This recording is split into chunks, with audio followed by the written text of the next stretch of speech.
Coming to you live from our Auckland Park studios, this is Prime News on SABC 3 and in your top stories at this hour.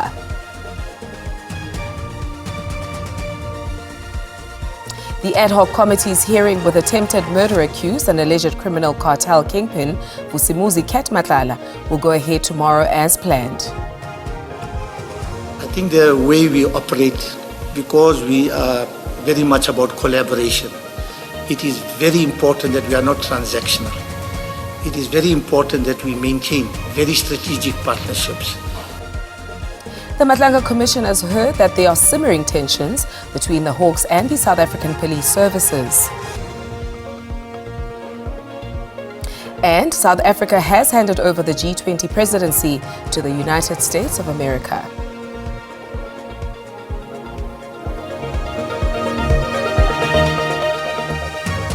We bring you the news you need and the stories you want. Good evening and welcome to Prime News on SABC 3, your nightly news companion. My name is Beki Mutumomolete. The conversation has officially begun. Let's take a look at tonight's leads, and here they are.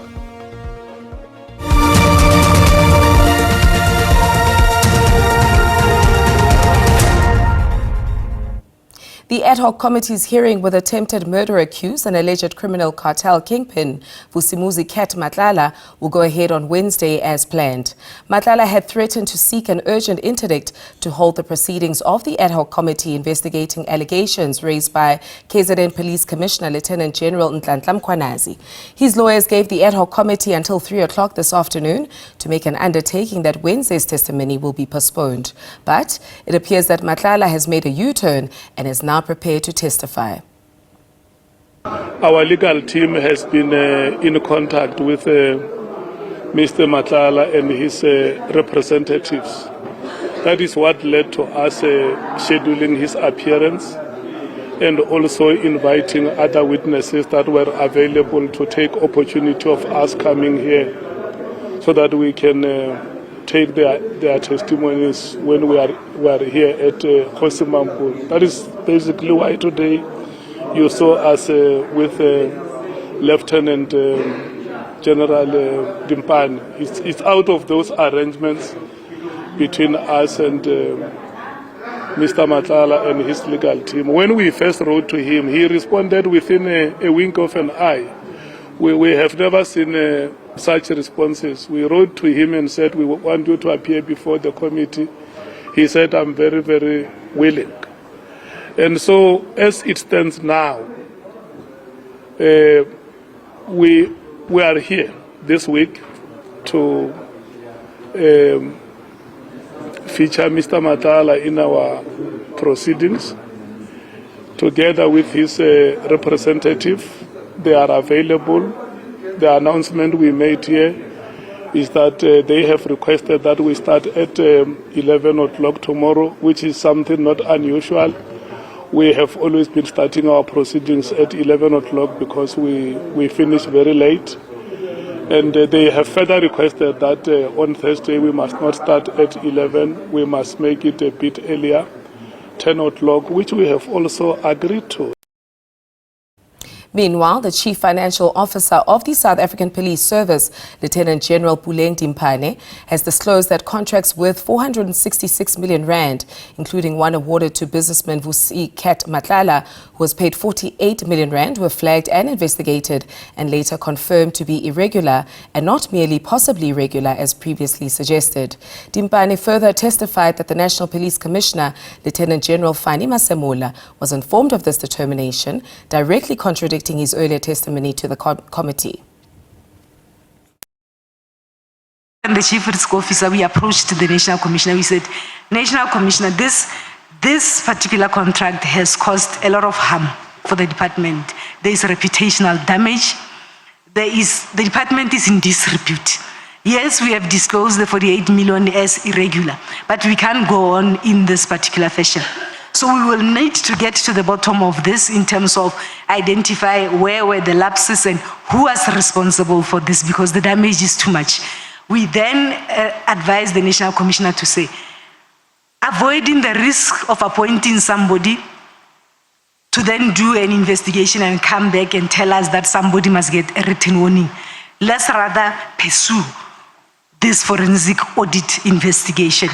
So we advise the National Commissioner because this matter, it's an embarrassment. We are tired of management or senior management not dealing with irregular expenditure the way it's supposed to be dealt with. So we approached him from a risk management point of view to say, we will appoint somebody to do an internal investigation, and then the report comes out and it says somebody must get a written warning on a damage like this and an embarrassment like this.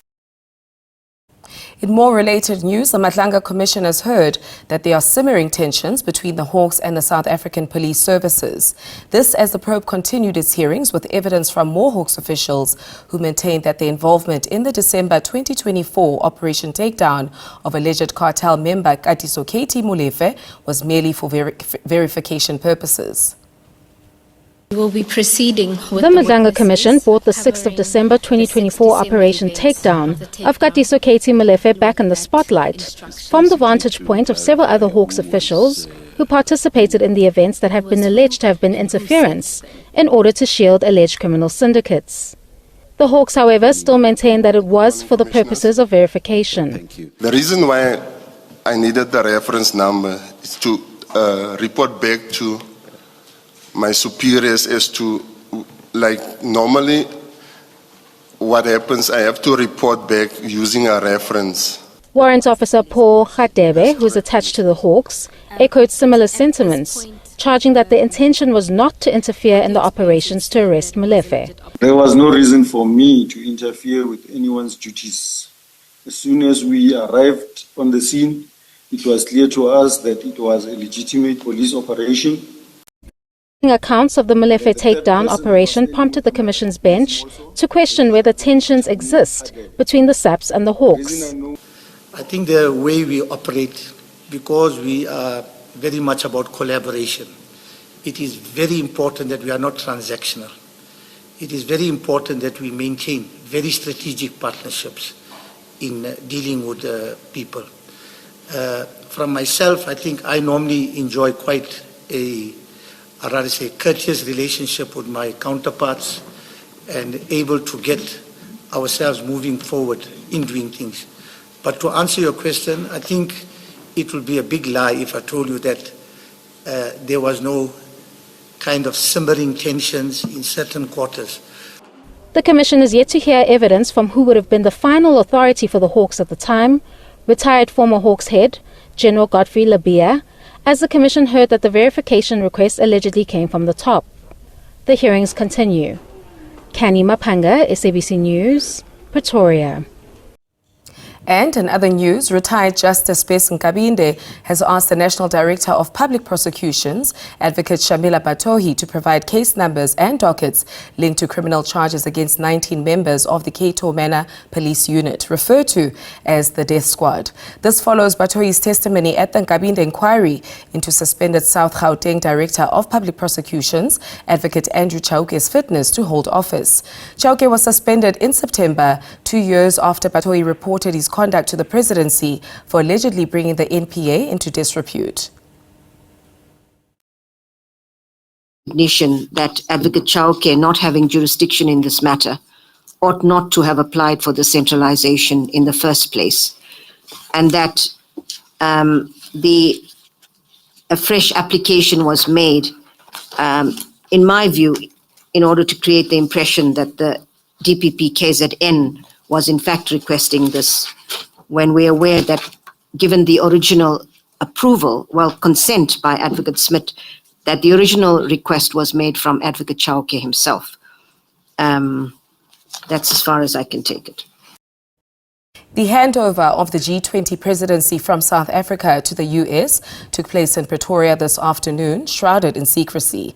It happened at the offices of the Department of International Relations and Cooperation, but it is not yet known who exactly attended the handover.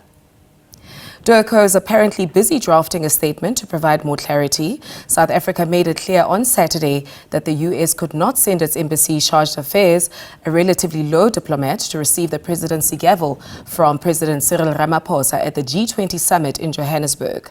US President Donald Trump boycotted the summit because of a widely discredited claim that white South Africans are victims of large-scale killings and land grabs. When we return, preliminary figures show that Gauteng generated between 1 and 3 billion during the G20 summit weekend. This and more coming up shortly.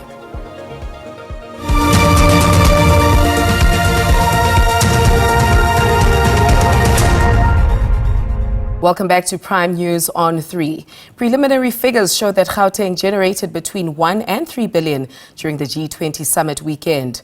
Gauteng Premier Panyaza Lesufi revealed this at a media briefing in Johannesburg, reporting on the province's hosting of the event at Nasrec, south of Johannesburg.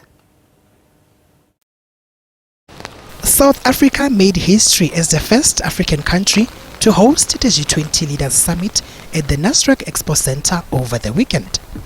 Gauteng Premier Panyaza Lesufi expressed disappointment over attacks on some international delegates during their visit for the event. Report the following disturbing incidences that happened in our province during this period under review. There was theft or pickpocketing of delegates representing Vietnam at Checkers Sandton City Mall, where their cell phones and their luggage were stolen. Meanwhile, the MEC for Finance and Economic Development, Lebogang Maile, says they will provide details around the number of jobs that were created during the period. We will, on Tuesday next week, deliver the midterm budget statement. We will give numbers around the number of jobs that have been created by Gauteng, which is about 200,000 in the last year, which is more than any other province. Lesufi has also indicated that the summit did not just bring a large influx of visitors to the province, but also created a huge demand for future investment. Pusiletso Mokwena, SABC News, Johannesburg. A close relative of former President Jacob Zuma, whose sons are amongst the 19 South African men trapped in the Ukraine, wants those who recruited the men under false pretenses to be prosecuted. A case has been opened by Zuma's eldest daughter against her younger sister Duduzile Zuma Sambudla and 2 others for their alleged involvement in recruiting the men. Zuma Sambudla has since opened a case of fraud, alleging that she was duped. Mother, barely able to eat and sleep at night. Phumla Zuma, former President Jacob Zuma's sister-in-law, wants nothing but the safe return of her children, who are amongst the 19 South African men trapped in Ukraine. Her 3 sons and 5 grandchildren were recruited, allegedly by relatives, to train as bodyguards in Russia. They were promised jobs upon completion of the course. She says when the group arrived in Russia, they were made to sign contracts written in Russian. Thereafter, they were provided with uniforms, rifles and grenades, then sent out with Russian troops. None of her children had ever handled a gun, let alone a high-caliber rifle, she says. They don't even carry knives, and I'm not just saying this because they are my children. All these children are the same. They know nothing about guns. Imagine being given a rifle and hand grenades and told go to war. We really didn't know things would turn out like this. Zuma says the fact that her sons were recruited by family members makes the ordeal worse. She says she's asked former President Zuma to intervene, but so far there's no word on the men's return. I spoke to Baba Zuma and he said he went to Russia but didn't meet with the Russian president. He also wrote a letter and left money so that the children could fly back home. He said he also requested that they be pulled out of the danger zones, but nothing has happened. Ayanda Mhlongo, SABC News, Nkandla.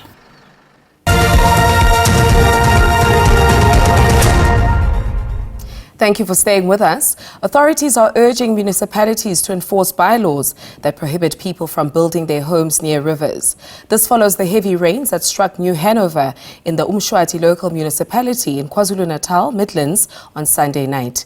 3 people were swept away by flash floods that caused extensive damage to homes and roads. A family from Ndwedwe has been left devastated after their family member was swept away during the floods.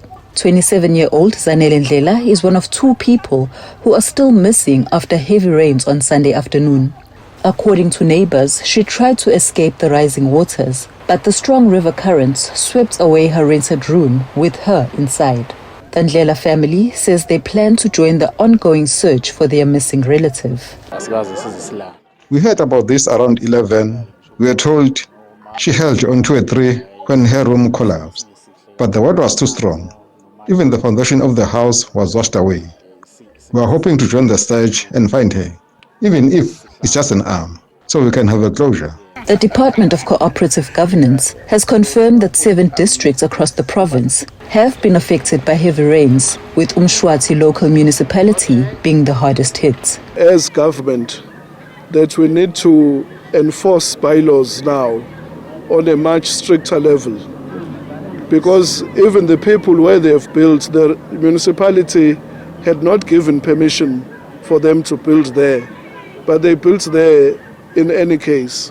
Search and rescue teams report that the biggest challenge in locating the 2 missing individuals is the large amount of debris clogging the river. Authorities say more than 100 residents have been left homeless.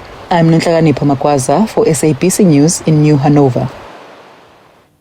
And now let's take a look at the market snapshot for the day as of 7:45 tonight.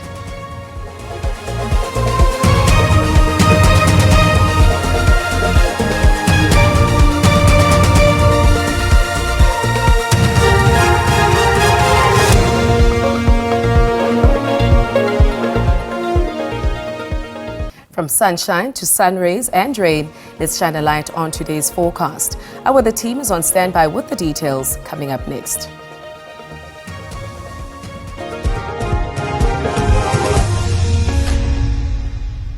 Thank you very much and a very warm welcome to the weather desk. Now let's take a quick look at what to expect in our weather details for this evening going into tomorrow.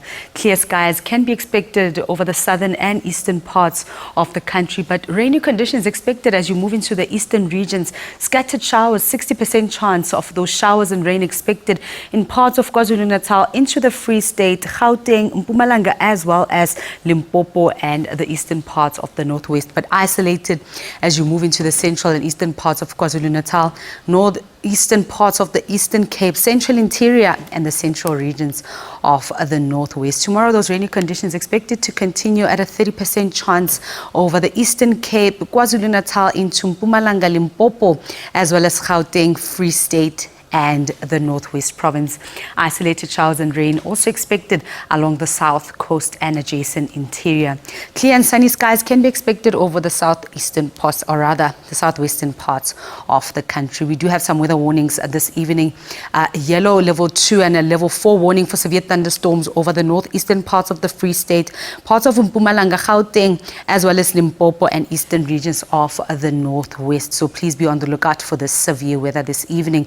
Tomorrow, high-felt fire danger conditions expected over parts of the Eastern Cape, Central and Southern Northern Cape, as well as the northeastern parts of the Western Cape province, where runaway fires are highly possible. Overnight temperatures are expected to remain fairly cool for most parts of the country.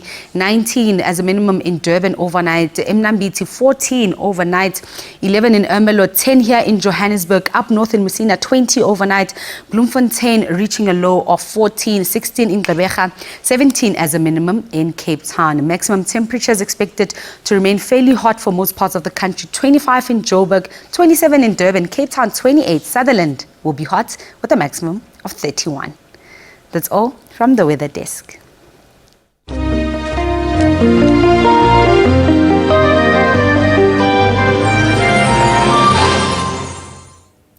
As the news cycle comes full circle, we thank you for joining us on this journey of discovery and insight. Until tomorrow, stay informed, stay engaged, and good night.